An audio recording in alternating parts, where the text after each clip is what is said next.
Good morning. Myself Dr. D.K. Sinha with today's topic microbes in industrial product. इसके पहले lecture में हम लोग देखे थे role of microbes in household products, जिसमें कि हमने बहुत सारे प्रोडक्ट्स कर्ड, चीज, पनीर, योगर्ट, टोडी के बारे इत्यादि के बारे में जाना। आज हमें देखेंगे microbes in industrial product. A number of industrial products are obtained by action of different microbes, such as in industrial product we obtain alcoholic beverages,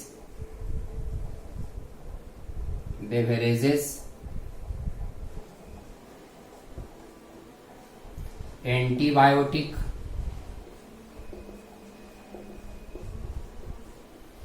organic compounds,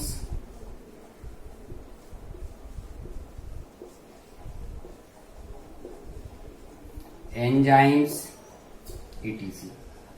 These are the different chemicals, different products obtained by action of different microbes in industrial level. At industrial level means at large scale. Okay, and for the production of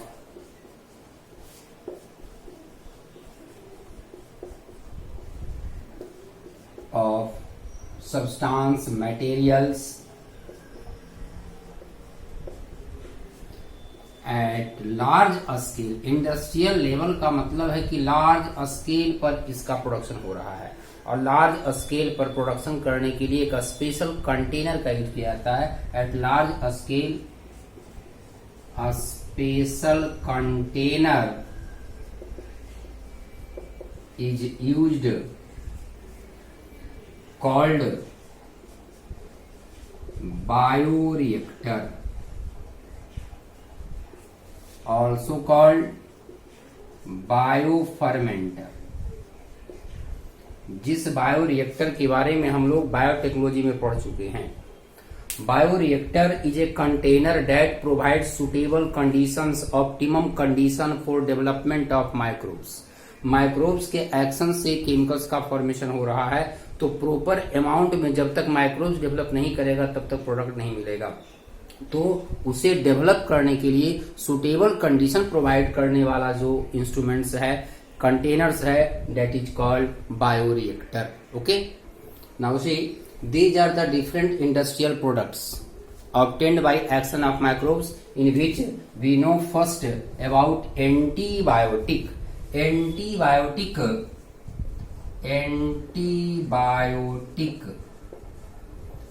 consist by combination of two Greek words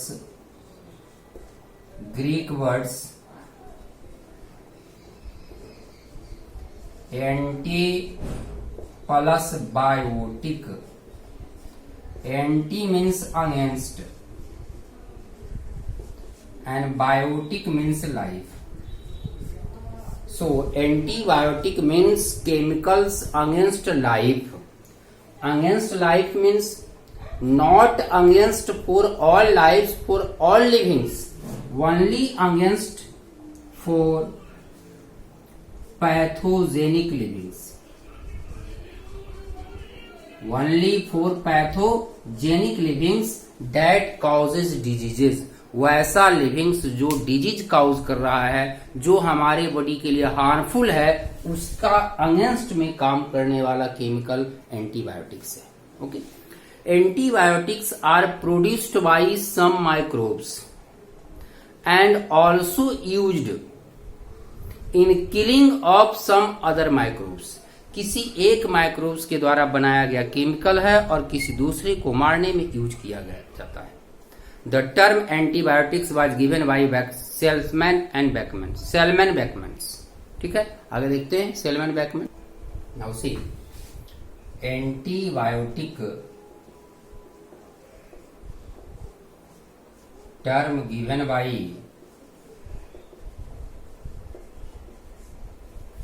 Selman Waksman in 1942। Okay, antibiotic है क्या तो देखें। Chemicals produced by microbes that kills the other microbes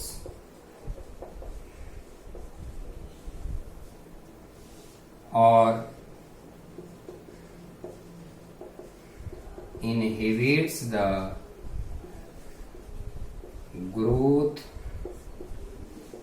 or multiplication of other microbes.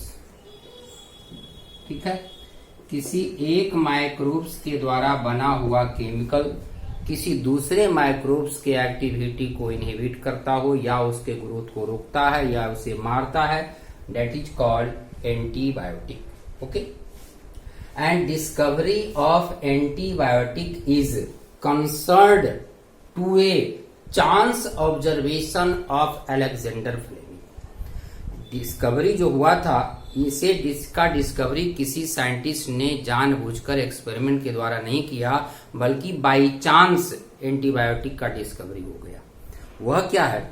Alexander Fleming कुछ petri dish में, अलग अलग petri dish में कुछ बैक्टीरिया ग्रो करा रहे थे, और वह बैक्टीरिया था कौन बैक्टीरिया? तो बैक्टीरिया था स्टैफिलोकोकस। ठीक है, तो स्टेफिलोकोकस बैक्टीरिया को ग्रो करा रहे थे कुछ एक्सपेरिमेंट के लिए, लेकिन उन्होंने अपने एक्सपेरिमेंट में क्या ऑब्जर्वेशन किए कि कुछ पेट्री डिश में स्टेफिलोकोकस का ग्रोथ मल्टीप्लिकेशन बंद हो गया है, यानी उसमें वह ग्रो नहीं किया। और जब अलेक्जेंडर फ्लेमिंग ने उसके कारण का पता लगाया तो पाया कि वैसे पेट्री डिश में जिसमें कि कुछ मॉल्ट्स डेवलप हो गया था, उसमें स्टेफिलोकोकस का ग्रोथ नहीं हुआ। इससे क्या पता चला? Chemical produced by malts, chemical produced by fungi inhibits the growth of staphylococcus, और इसके आधार पर सबसे पहले अलेक्जेंडर फ्लेमिंग ने पेनिसिलिन एंटीबायोटिक का खोज किया। Okay, so discovery of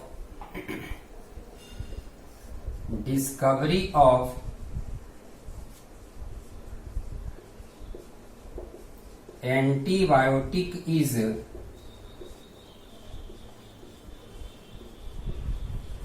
concerned to a chance observation of Alexander Fleming and growth of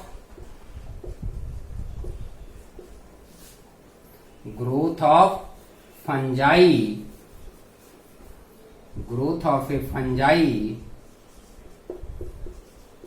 Penicillium notatum. It means during the multiplication, during the experiment, Alexander Fleming observed that the Staphylococcus bacteria not grow in presence of Penicillium notatum. और इनका experiment किस पर हो रहा था? तो याद रखिएगा, स्टैफिलोकोकस बैक्टीरिया पर। उन्होंने क्या ऑब्जर्व किया? Staphylococcus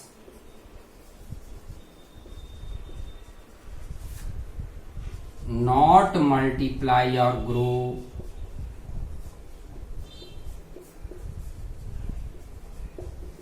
in presence of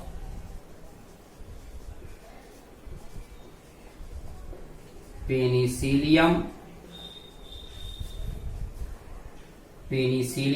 notatum. It means Penicillium notatum produce some chemicals. इसका मतलब हुआ कि पेनिसिलियम नोटेटम कुछ केमिकल बनाया, कुछ सब्सटेंस बनाया, और उसी केमिकल का नाम अलेक्जेंडर फ्लेमिंग ने एंटीबायोटिक दिए। ठीक है, चलिए आगे। Chemical produced by Penicillium notatum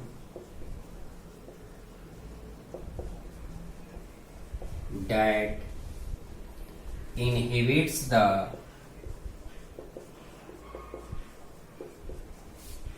growth of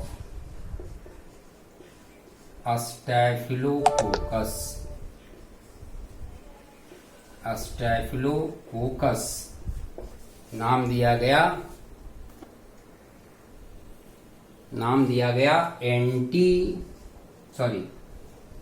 penicillin.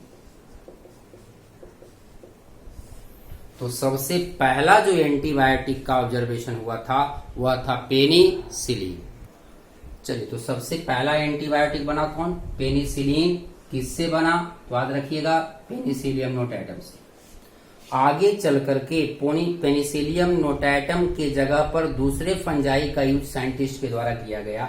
Actually, the full potential and effective antibiotic was established by other scientists. तो सबसे पहले तो अलेक्जेंडर फ्लेमिंग ने पेनिसिलिन बनाए।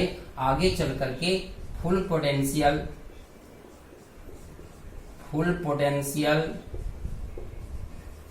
एंड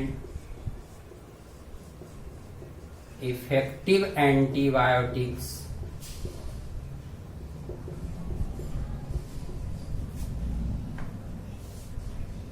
was established by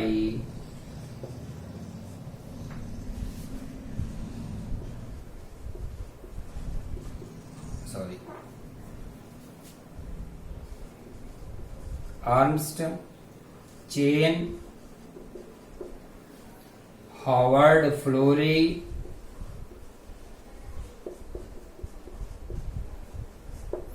आगे चल करके ये दो साइंटिस्ट ने पेनिसिलियम के फुल पोटेंशियल वैरायटी का खोज किया। और किससे खोज किए थे? Penicillium notatum was replaced by Penicillium chrysogenum. ठीक है, तो पहले जो पेनिसिलिन बना था वह पेनिसिलियम नोटेटम से बना था, लेकिन बाद में जो बनने लगा वह हो गया पेनिसिलियम क्राइसोजीनम से। ये अलग अलग स्पीसीज। और फुल पोटेंसी डेवलप करने के कारण अर्नेस्ट चेन, हावर्ड फ्लोरी और फ्लेमिंग तीनों को नोबेल प्राइज मिला गया। जो भी फुल पोटेंसी बना था इसका यूज किया गया। फुल पोटेंशियल या effective antibiotic was used during second world war in treatment of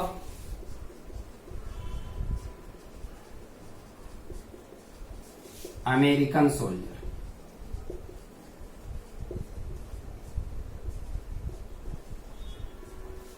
American soldier को ठीक करने में इसका यूज किया गया था। इसीलिए तीनों को कौन कौन? पहले थे फ्लेमिंग,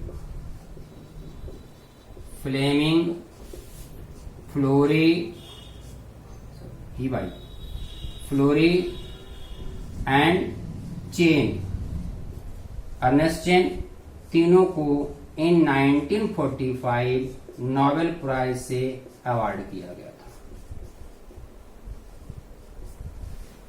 ओके, अब देखना है कि in modern time approximately 7,000 variety types of penicillium are developed are obtained from different microbes। वर्तमान समय में देखें तो 7000 से भी ज्यादा तरह का एंटीबायोटिक अलग अलग माइक्रोब से बनाया गया है, और यह माइक्रोब्स किसी न किसी दूसरे माइक्रोब्स के ग्रोथ को रोकने का काम कर रहा है, उसको किल कर रहा है। अब बात आती है कि आखिर एक माइक्रोब से बना केमिकल दूसरे को कैसे इफेक्ट करता है, उसकी किस मेटाबॉलिक एक्टिविटी को इफेक्ट करता है। तो अलग अलग एंटीबायोटिक अलग अलग तरीके से काम करता है। तो हम देखते हैं action of antibiotics. Next, the total number of non antibiotics is now more than 7000। और इस जो भी एंटीबायोटिक्स का है जिसमें maximum production from bacteria, maximum from bacteria, bacteria में अगर हम बैसिलस स्पीसीज की बात करें,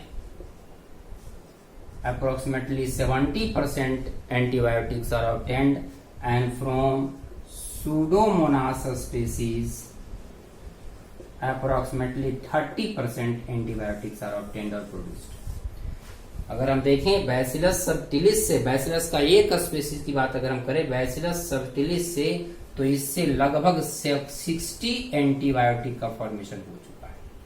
इससे 60 types of antibiotics are obtained. And from Streptomyces, Streptomyces is a member of actinomycetes, actinomycetes का मेंबर है, जिससे कि 41 एंटीबायोटिक का प्रोडक्शन हुआ है। ठीक है, अब देखिए एंटीबायोटिक्स के एक्शन के आधार पर हम एंटीबायोटिक्स को दो पार्ट में डिवाइड करते हैं। One is called a broad spectrum antibiotic, other is called specific antibiotic, और इसका नाम दे सकते हो नैरो स्पेक्ट्रम एंटीबायोटिक। जैसे अगर कोई एक एंटीबायोटिक मेडिसिन है और वह एक से अधिक पैथोजेंस को मारने का काम कर रहा है, तो नाम देंगे हम broad spectrum antibiotic. It means broad spectrum antibiotics, antibiotic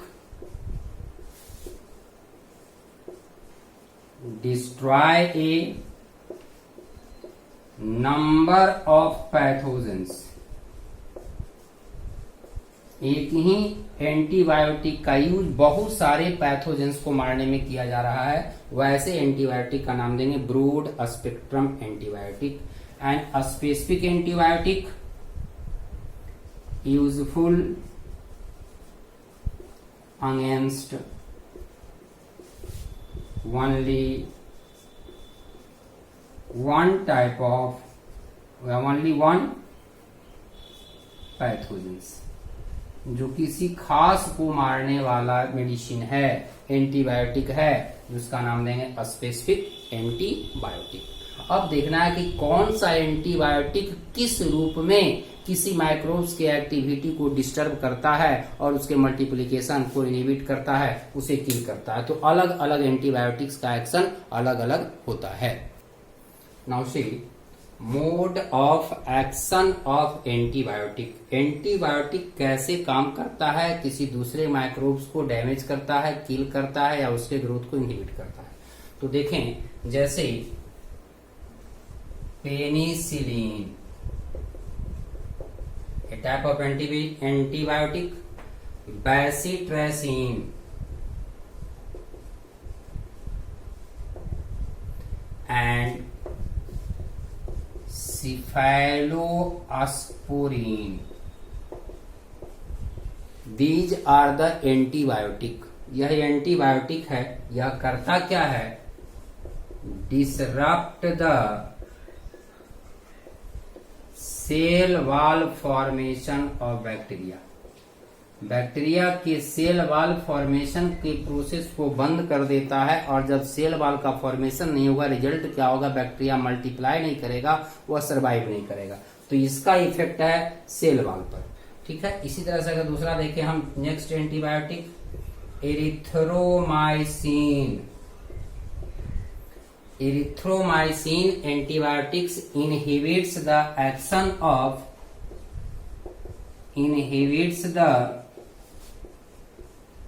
action of 50s subunit of ribosome, Uno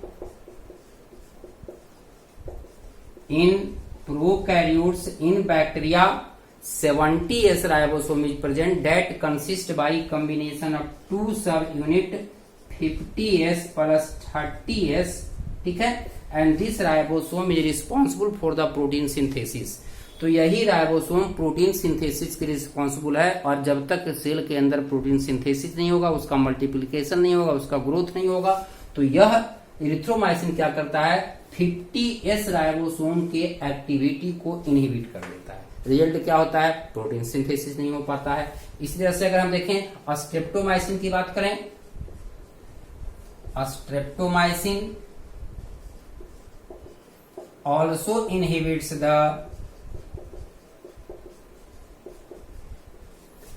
30s सब यूनिट ऑफ राइबोसोम। यह 30s सब यूनिट को इनहिबिट कर दिया, यानी ये दोनों इनडायरेक्ट वे में प्रोटीन सिंथेसिस को इफेक्टेड कर रहा है। ठीक है, आगे देखते हैं। स्ट्रेप्टोमाइसिन के बाद next antibiotic tetracycline. Tetracycline antibiotic do not allow the attachment of charged tRNA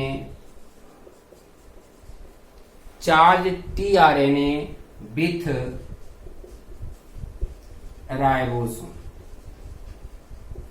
आप पढ़ चुके हैं ट्रांसलेशन में कि सबसे पहले टीआरएनए एमिनो एसिड से कंबाइन होता है with the help of amino acyl synthetase enzyme, और जब एमिनो एसिड से ट्रांसफर आरएनए अटैच होता है तो कहा जाता है चार्जिंग ऑफ टीआरएनए, और वह चार्ज टीआरएनए तब जाकर के मिलता है राइबोसोम के पास, और राइबोसोम को एमिनो एसिड ट्रांसफर करता है। लेकिन यह इस अटैचमेंट को रोक रहा है, राइबोसोम से टीआरएनए के अटैचमेंट को रोक रहा है। इट मीन्स एमिनो एसिड का ट्रांसफर राइबोसोम पर नहीं होगा, और जब एमिनो एसिड का ट्रांसफर राइबोसोम पर नहीं होगा, प्रोटीन सिंथेसिस नहीं होगा। तो ये रोल हो गया टेट्रासाइक्लिन का। Okay, next antibiotic chloramphenicol.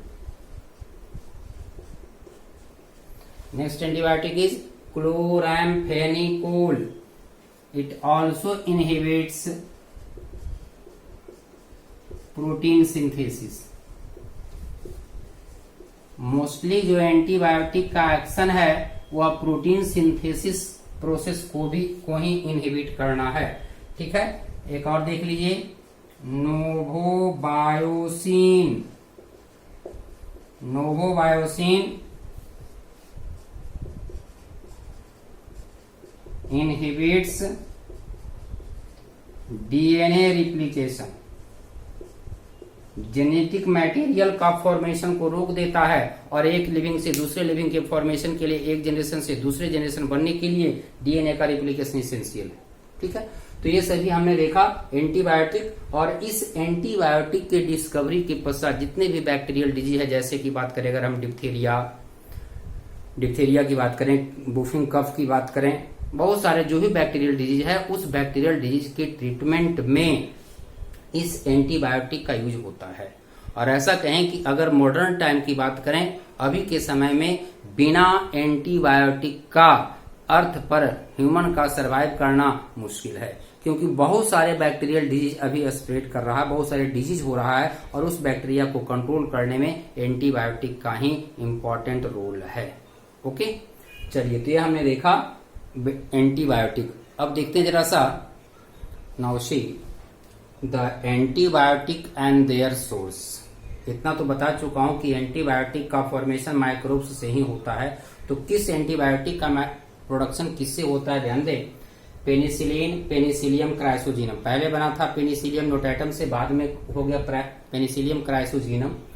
Neomycin, Streptomyces fradiae, fumagillin, Aspergillus fumigatus, streptomycin, Streptomyces griseus, erythromycin, Streptomyces erythreus, tetracycline, Streptomyces aureofaciens, gentamicin, Micromonospora purpurea, bacitracin, Bacillus licheniformis, terramycin, Streptomyces rimosus. These are the different source of microbes. Generally board के लिए penicillin, terramycin, gentamicin, erythromycin, fumagil, इतना 5 है board के लिए, इतना आप जरूर याद रखेंगे। ठीक है, तो ये आज हमने देखा role of microbes in industrial product और इन एंटीबायोटिक्स। अब हम लोग को जानना है इसमें और अल्कोहलिक बेवरेज में माइक्रोब्स का क्या रोल है, एंजाइम और ऑर्गेनिक कंपाउंड के प्रोडक्शन में माइक्रोब्स का क्या रोल है, जो कि हम लोग नेक्स्ट लेक्चर में देखेंगे। ओके।